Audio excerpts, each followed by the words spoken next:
జై శ్రీరామ్. శ్రీమాత్రే నమః. శ్రీ గురుభ్యో నమః. 2024 సంవత్సరం జూన్ నెల 30వ తారీఖు నుంచి 2024 సంవత్సరం నవంబర్ 15వ తారీఖు వరకు కూడా నవగ్రహాల్లో ఒక గ్రహానికి సంబంధించిన ఒక ప్రత్యేక గ్రహస్థితి చోటు చేసుకోబోతోంది ఖగోళంలో. ఆ ప్రత్యేక గ్రహస్థితి అందరి కర్మకారకుడైన శనీశ్వరుడు వల్ల ఏర్పడుతూ ఉంది. శనీశ్వరుడు వక్రిస్తూ ఉన్నాడు. 30వ తారీఖు నుంచి నవంబర్ 15వ తారీఖు వరకు వక్రగతిలో ఆయన ఉంటున్నాడు. వక్రగతిలో ఆయన ఉండడం వల్ల ద్వాదశ రాశుల వాళ్ళకి ఎలాంటి పరిణామాలు చోటు చేసుకోబోతున్నాయి? శుభ పరిణామాలు చోటు చేసుకోబోతున్నాయా, లేదా ఏదైనా విషయంలో జాగ్రత్తలు సూచిస్తుందా? ఇలాంటి తదితర విషయాలన్నీ కూడా ఒక మేజర్ ప్లానెట్స్ని మనం కన్సిడరేషన్లో తీసుకుంటాం. ఇప్పుడు శనీశ్వరుడు కానివ్వండి, గురుదేవుడు కానివ్వండి, రాహుకేతు దేవుళ్ళు కానివ్వండి, వీళ్ళు నలుగురు ఏదన్నా ప్రత్యేక గ్రహస్థితి అంటే ఇప్పుడు శనీశ్వరుడు గురు భగవానుడు వక్రంలోకి వెళ్ళిన రాశులు మారిన రాహు శనికేతులు వీళ్ళిద్దరూ రాశులు మారినా కూడా డెఫినెట్గా అదొక ప్రత్యేక ఇంపాక్ట్ ద్వాదశ రాశుల వాళ్ళకి, ద్వాదశ లగ్నాల వాళ్ళకి కూడా ఉంటుంది. అసలు ఆ ఇంపాక్ట్ ఏ విధంగా ఉండబోతుంది అన్న విషయాన్ని మనం చూద్దాము. ద్వాదశ రాశుల వాళ్ళకి అసలు శనీశ్వరుడు వక్రగతిలో ఉంటూ ఏ విధమైన స్పెషల్ సిగ్నిఫికెన్స్ని సూచిస్తున్నాడు, ఈ విషయాన్ని ముందు మనం ఒక్కసారి చూద్దాము. కుంభరాశిలో ఉండి స్వస్థానగతుడైన శనీశ్వరుడు వక్రగతిలోకి వెళ్తూ ఉన్నాడు. ఈ వక్రగతి ఆయనకి అంటే ఈ 2.5 సంవత్సరాలు, ఆయన ఒక్కొక్క రాశిలో 2.5 సంవత్సరాలు ఉంటారు, ఇది మనందరికీ తెలిసిందే.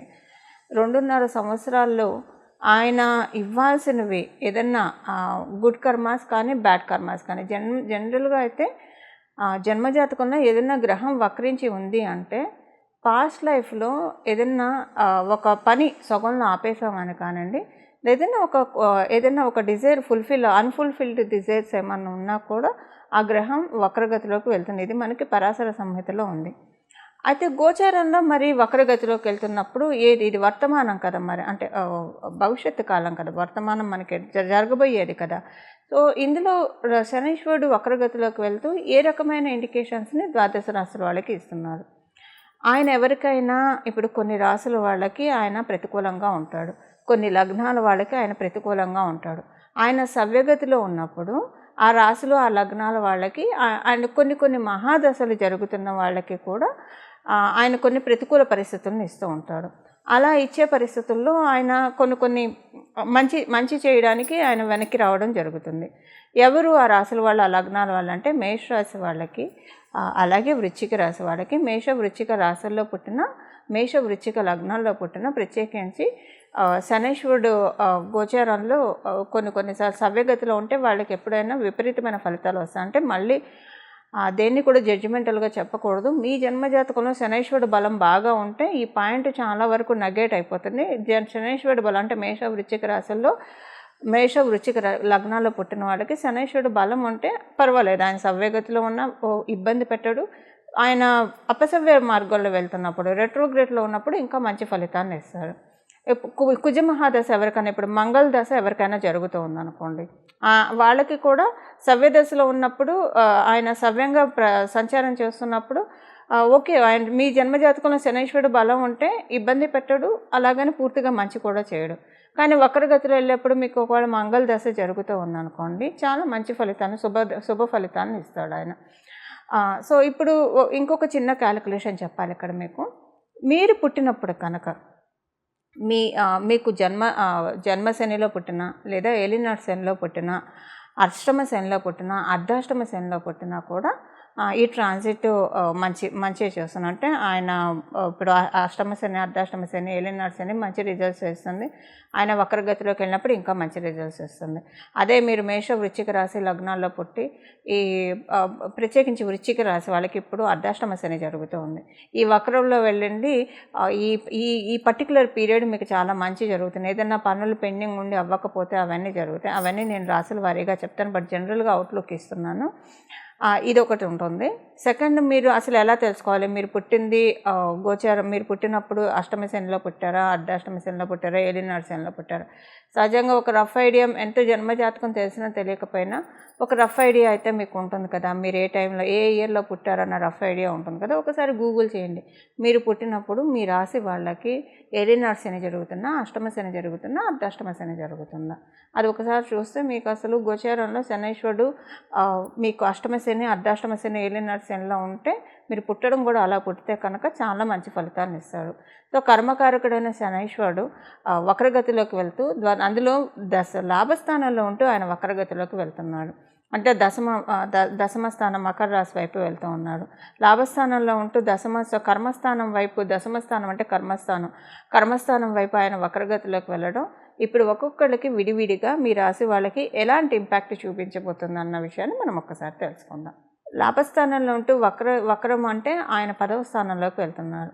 అంటే ద్వాదశ రాశుల వాళ్ళకి మీరు చేసే వృత్తి వ్యాపారాల్లో ఏదో ఒక యోగ్యతను, అంటే మీ యోగ్యతను అనుసరించి ఏదో ఒక మంచి మార్పు ఆయన తెచ్చిపెడతారు.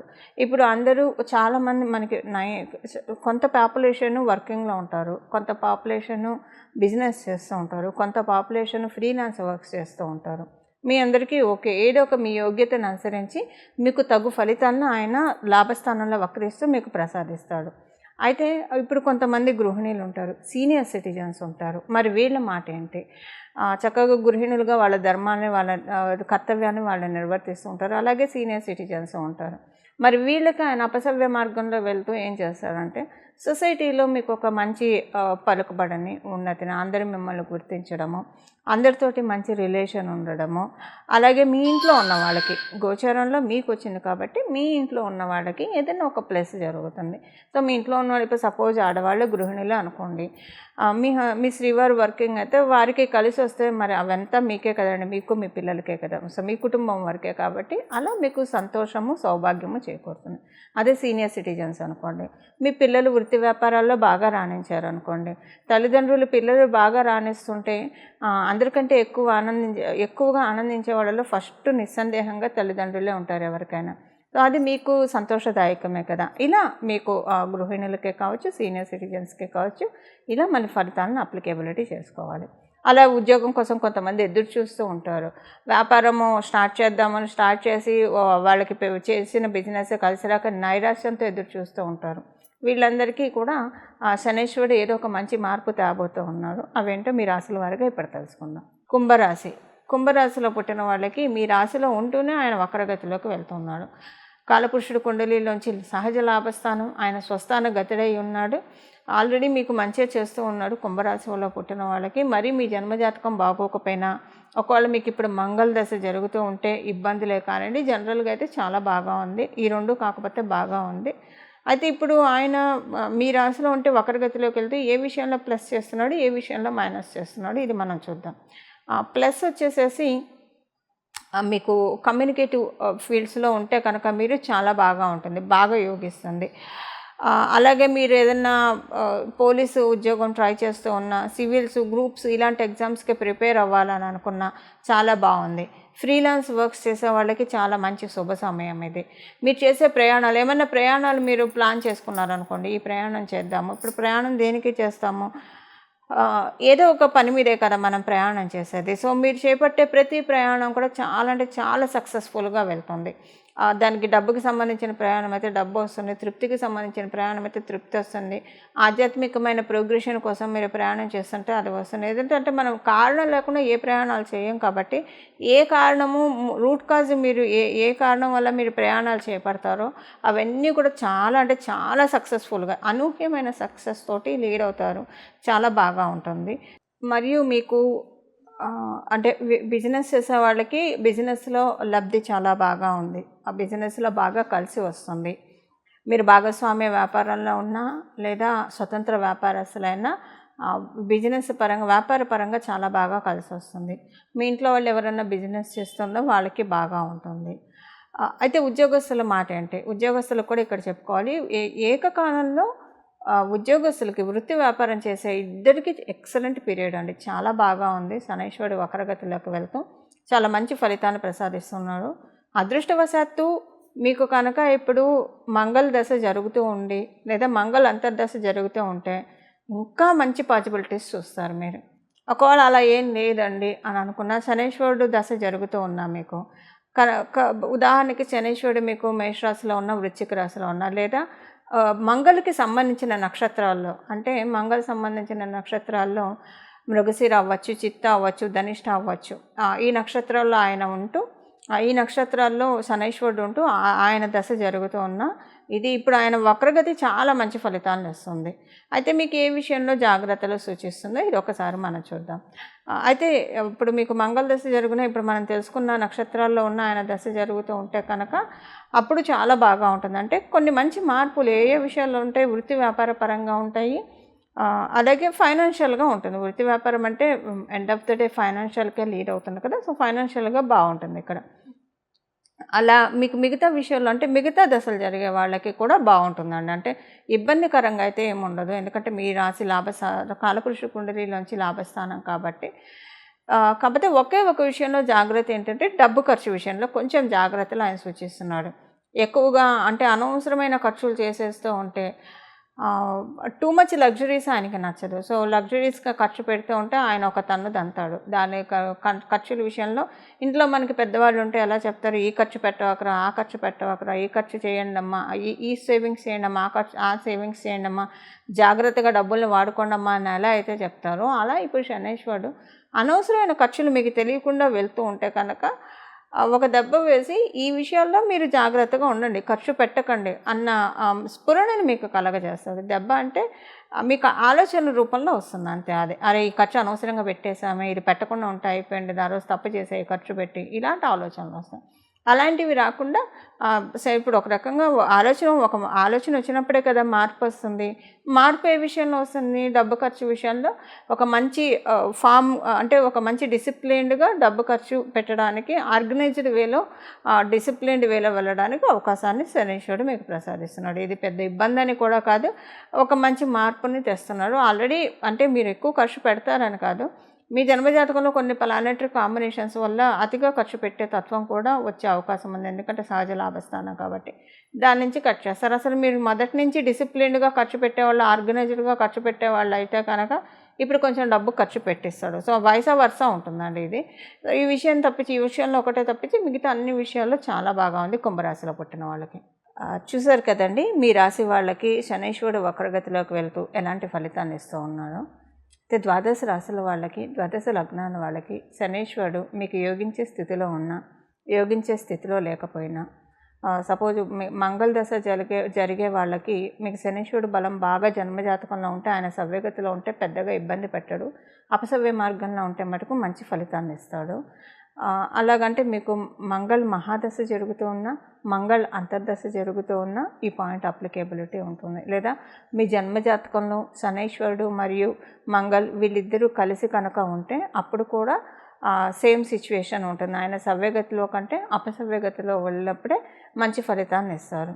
సో ఇవన్నీ అసలు తెలిసినా తెలియకపోయినా శనైశ్వరుడు అపసవ్య గతి మీకు మంచి ఫలితాన్ని తెచ్చిపెట్టాలంటే అయితే ఇప్పుడు మనం ఏ పరిహారం చేయాలి? నేను మొదట చెప్పినట్లు ఇప్పుడు కొంతమంది నిరుద్యోగులు ఉంటారు, ఉద్యోగం కోసం ప్రయత్నిస్తూ ఉంటారు. అలాగే వ్యాపారంలో అభివృద్ధి సరిగ్గా లేకుండా బాధపడుతూ ఉంటారు. అంటే ఉద్యోగం చేస్తూ వాళ్ళ శ్రమని కూర్చి వాళ్ళ ఎఫర్ట్స్ని పెట్టేవాళ్ళు ఉంటారు, వ్యాపారం చేస్తూ వాళ్ళ ఎఫర్ట్స్ని పెట్టి ఓకే వాళ్ళు ఉన్నంతలో సంతృప్తిగా ఉన్నవాళ్ళు ఉంటారు, ప్రయత్నాలు సఫలీకృతం కాక ఇబ్బంది పడుతున్న వాళ్ళు ఉంటారు. ఆల్రెడీ మీరు వృత్తి వ్యాపారాల్లో ఉంటే అందులో కలిసి వచ్చే విధంగా శనైశ్వరుడు ఇప్పుడు తోడ్పాటునిస్తాడు ఈ పరిహారం చేసుకుంటే, ఆయన వక్రగతిలో ఉన్నాడు కాబట్టి. అలాగే నిరుద్యోగులకి ఇప్పుడు ఈ పరిహారం బాగా ఉపయోగపడుతుంది ఉద్యోగం తొందరగా రావడానికి. ఆయన అంటే తల్లిదండ్రులకు ముద్దొచ్చినప్పుడే చంకెక్కాలి అన్నట్లు ఇప్పుడు ఆయన ఈ కరుణించే స్టేజ్లో ఉన్నాడు కాబట్టి పరిహారాలు చేసుకోవడం వల్ల, చిన్న పరిహారాలు చేసుకోవడం వల్ల వెంటనే ఆయన స్వతరంగా వరాలను ప్రసాదిస్తాడు. అది నిరుద్యోగులకు ఉద్యోగం రావడానికి బాసట అవుతుంది ఈ పరిహారము. అలాగే ఇప్పుడు వ్యాపారం పెట్టి అస్సలు ముందుకు సాగాక చాలామంది ఇబ్బంది పడుతూ ఉంటారు. ల్యాండ్ సేల్కి పెట్టి ముందుకు సాగాక ఇబ్బంది పడుతూ ఉంటారు. ఏదైనా భూమి కొనాలి, కొంతమంది డబ్బులు కట్టేసి ఉంటారు, కానీ ఆ ప్రాపర్టీ కన్స్ట్రక్షన్ మటుకు పూర్తిగా కాదు, అలా ఇబ్బంది పడేవాళ్ళు ఉంటారు. స్థలం లేదా ఇల్లు కొనుక్కోలేక ఇబ్బంది పడుతూ ఉన్నవాళ్ళు, అంటే ఈ ప్రయత్నాల్లో ఉన్న వాళ్ళ వరకు మాత్రమే, ఈ ప్రయత్నాల్లో ఉన్నవాళ్ళు ఈ పరిహారం చేసుకోవడం వల్ల వాళ్ళకి కూడా అవన్నీ సఫలీకృతం అవుతాయి. ఇప్పుడు మనం పరిహారానికి వెళ్దాము. ఈ పరిహారం ద్వాదశ రాశుల వాళ్ళకి, ద్వాదశ లగ్నాల వాళ్ళకి కలిపి, అందరికీ కలిపి ఒకటే పరిహారం ఉంటుంది. ప్రతిరోజు భాగవతంలోని గజేంద్ర మోక్ష ఘట్టం చదవడం, వినడం, ఇది చేస్తే కనుక మన జీవితంలో ఉన్న కష్టాల నుంచి, దుఃఖాల నుంచి భగవంతుడు, కృష్ణ పరమాత్ముడు మనల్ని గట్టెక్కిస్తాడు. ఈ గజేంద్ర మోక్షము మీరు చదవడం, మీకు బాగా చదివే అలవాటు ఉన్న వాళ్ళైతే చదివేసుకోండి హాయిగా, లేదా వినడానికైనా ప్రయత్నించండి ప్రతిరోజు. కనీసం రోజు కుదరకపోయినా శనీశ్వరుడు వారమైన శనివారం అయినా సరే కనీసం వినడానికి ప్రయత్నించండి. ఈ ఆపర్చునిటీ అస్సలు ఎవ్వరూ మిస్ కాకండి. ఇది చాలా స్వల్పమైన రెమెడీ. భాగవతాన్ని చదవడం వల్ల పెచ్చు పుణ్యం వస్తుంది, బహులాభాలు ఉంటాయి, ఇది మనందరికీ తెలిసిన విషయమే. అందులో గజేంద్ర మోక్ష ఘట్టం వినడం వల్ల ఇందులో మీరు చేయాల్సిందల్లా మీ టైం కొంత కేటాయించాలి. మనకు అసలు భగవంతుడు సమయాన్ని ఇచ్చింది, ఈ జీవితాన్ని ఇచ్చిందే భగవంతుడు. మన పనులు మనం చేసుకుంటే నిత్య దైనందిన జీవితంలో మన బ్రతికి, మన ఆహారానికి, మన జీవించడానికి కావాల్సినంత సంపాదించుకుంటూ రిమైనింగ్ టైం అంతా భగవంతుడి ధ్యానంలో గడపడానికే మనకి సమయం ఉన్నది. సమయాన్ని జాగ్రత్తగా యూటిలైజ్ చేసుకునే శనైశ్వరుడు డిసిప్లిన్ సూచిస్తాడు. సో ఎవరైతే టైం వేస్ట్ చేయకుండా ఉత్తగా, అంటే వ్యర్థ ప్రసంగాలతోటి లేదా చిట్ చాట్ తోటి ఇలా కాకుండా ప్రొడక్టివ్గా టైంని ఉపయోగించుకోవడానికి ప్రయత్నించండి. ప్రొడక్టివ్గా టైం ఉపయోగించుకోవడానికి ప్రయత్నించే వాళ్ళంటే శనీశ్వరుడికి బహుప్రీతులు అవుతారు. వాళ్ళని ఆయన ఇబ్బంది పెట్టాడు, ఎందుకంటే ఆయన క్రమశిక్షణని సూచిస్తాడు కాబట్టి. సో మీ టైం మీరు ఎంత క్వాలిటీగా, ఎంత ప్రొడక్టివ్గా యూజ్ చేసుకుంటున్నారో ఇది ఒక చెక్ పెట్టుకోండి. తర్వాత గజేంద్ర మోక్షం వినడానికి ప్రయత్నించండి ప్రతిరోజు కూడా. ఇలా గజేంద్ర మోక్షాన్ని వినడం వలన మీకు, అంటే ఏ విషయంలో అయితే నలిగిపోతూ ఉన్నారో ఆ విషయం నుంచి బయటకు వచ్చేస్తారు. అందులో ఇప్పుడు ఆయన కుంభరాశిలో ఉండి వక్రగతిలోకి వెళ్తున్నాడు. ఆయన కుంభరాశి నుంచి మీనరాశిలోకి వెళ్తే మళ్ళీ కుంభరాశిలోకి రావడానికి 30 సంవత్సరాలు పడుతుంది. సో ఇప్పుడు ఉన్నవాళ్ళు చాలా అదృష్టవంతులు అని చెప్పాలి. ఈ రెట్రోగ్రేషన్లో ఉన్నప్పుడు ఈ పరిహారం చేసుకోవడం వల్ల కనీసం ఇక్కడి నుంచి ఒక 6-7 సంవత్సరాల వరకు డోకా లేకుండా మంచి మార్పుల్ని కైవసం చేసుకోవడానికి డెఫినెట్గా గజేంద్ర మోక్షం ఉపయోగపడుతుంది. ఇలా గజేంద్ర మోక్షాన్ని మీరు ప్రతిరోజు చదవడం, వినడం, రోజు కుదరని వాళ్ళు కనీసం శనివారం పూట వినడానికైతే వితౌట్ ఎనీ ఫెయిల్ ప్రయత్నించండి. ఆ పెరుమాళ్ళ ఆశీస్సులు మీరు అందరూ అందుకుంటారని చెప్పి, తద్వారా అందుకోవాలని చెప్పి నేను కూడా ప్రార్థిస్తూ, మీ అందరి తరఫున వాసుదేవుని ప్రార్థిస్తూ, మంగళం. నమో భగవతే వాసుదేవాయ.